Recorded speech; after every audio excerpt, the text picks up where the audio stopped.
นมัสการพระธาตุโพนองค์พ่อแทนคำเลืองมิ่งขวัญของเศร้ามือใส่ผู้ทองที่เราขาดช่วยปกป้องคุ้มภัยช่วยนำใส่ให้ลูกหลานให้ชื่อเสียงดังกังวาน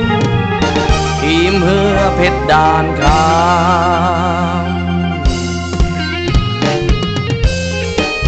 ออกมาแล้วเรือเพชรด่านคำจากบ้านท่าด่านเมืองใส่ผู้ทองแผงสวรรค์เขตเป็นแชมป์มาแล้วหลายสนามแต่สนามนี้จะเป็นแชมป์ได้หรือไม่ซอยเป็นกำลังใจให้ทีมเรือเพชรด่านคำ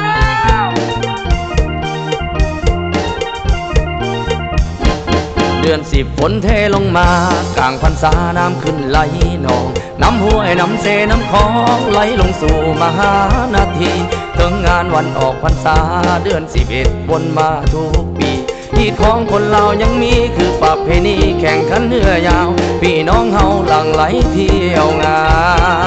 น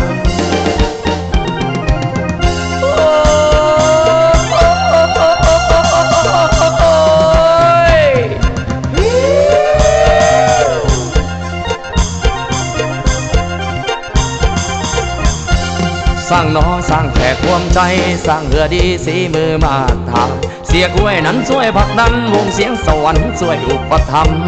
ในบ้านเอกผู้นำพาเหล่าภาษาศรัทธาเดินตามสร้างทีเมืองเพชรด่านคำให้อยู่ประจำเมืองไซผู้ทองจากบ้านท่าด่านเมืองไซผู้ทองกราบวอนองค์พระธาตุโพนบารมีพ่อแทนคำเลือมิ่งขวัญของส้นสาวเมืองช่วยลูกหลานได้ขันมาขอให้ทีมเรือเพชรด่านคำเป็นที่หนึ่งแห่งลำน้ำคลองประกาศชื่อเสียงดังกองเพชรด่านคำคือเจ้านาวาเพชรด่านคำคือแชมป์แห่งนาวาโอฮะโอฮะโอฮะโอฮะโอฮะโอฮะโอฮะโอโอฮะโอ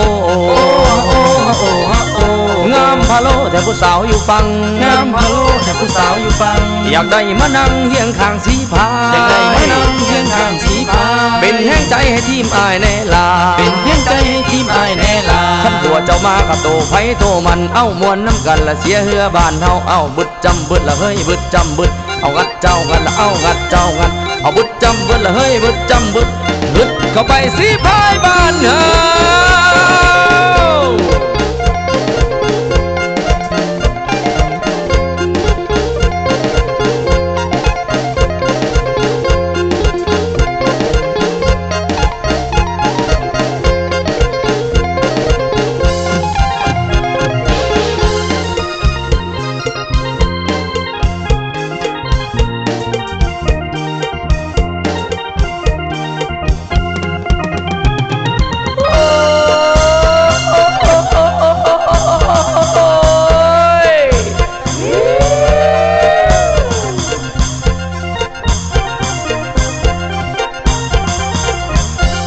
สร้างน้อสร้างแขกความใจสร้างเรือดีสีมือมาทางเสียกล้วยนั้นช่วยผลักดันวงเสียงสวรรค์ช่วยอุปถัมภ์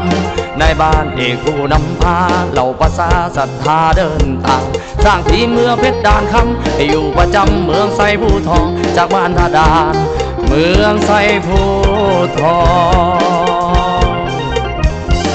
กราบวอนองค์พระธาตุโพนบารมีพ่อแทนคำเลือมิ่งขวัญของส้นสาวเมืองช่วยลูกหลานได้ขันมาขอให้ทีมเรือเพชรด่านคำเป็นที่หนึ่งแห่งลำน้ำคลองประกาศชื่อเสียงดังกองเพชรด่านคำคือเจ้านาวาเพชรด่านคำคือแชมป์แห่งนา